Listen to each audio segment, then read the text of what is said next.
Hey there, this is Jacob. I'm one of the founders of Digital Healthcare Solutions.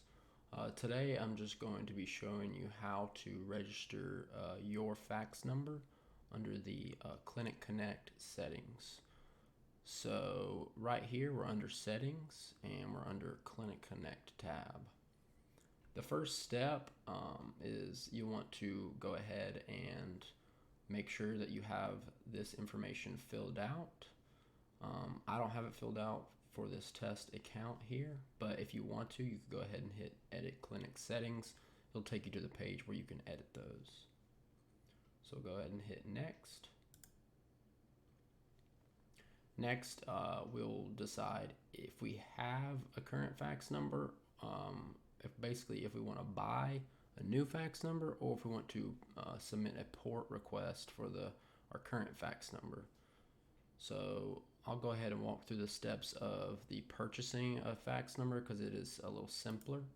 So I'll hit no, I don't have a fax number, and yes, I would like to purchase a new one. Put in your area code, go ahead and look for one here.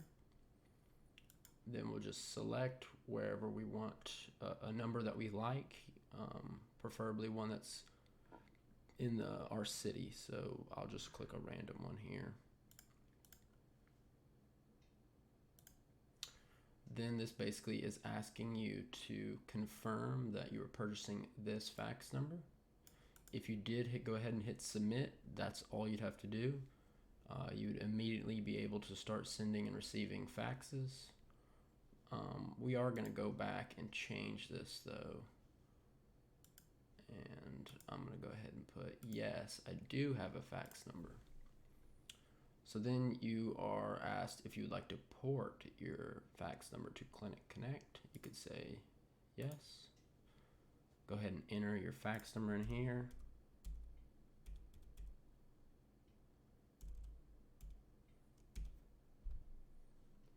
Okay, well, I'm going to have to put a real one in here. I'll just go ahead and put it. All right, none of these are working. Let's try it again. Okay, that one is portable. So this checks to make sure the number is not currently being processed by a different carrier, essentially. So we'll hit next here. You're gonna have to put some similar information as you did if you were doing the IntelliCall. Here you're gonna have to put the authorized person's name, company name, telephone number. This is the billing telephone number. So if you had multiple phone numbers with a certain carrier, then this would be the one that is associated to your phone instead of the fax number. And then these two are optional fields here.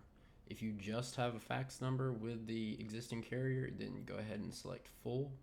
If you have a fax number as well as a phone number or any other amount of numbers you're going to want to hit, and you just want to port the fax number, you're going to want ahead and hit partial. You're going to want to hit keep remaining numbers with existing carrier instead of disconnect. And then you're going to put that same business telephone number that you put here, right here. And then you're going to want to put the service address, which is where the fax number is currently in use. This is probably going to be the same service address that is on your bill, your most recent bill. So go ahead and put that in here. The last thing you're going to want to include is this supporting documentation. You're going to need to upload a recent invoice and a signed letter of agency, which is you can access by clicking this right here. And you'll just fill this out, sign it, and then upload that here. So I'm going to go ahead and upload some of these, and we'll be back in just a second. Alright, so I went ahead and filled out some of this information real quick with some dummy data here. And after you've uploaded both of those files right here, you'll go ahead and hit submit. And we'll just wait for this to finish loading. Alright, and after it's done loading, you'll see that you get this little alert right here saying you don't have access to the fax service, but you'll be notified when the port request is complete.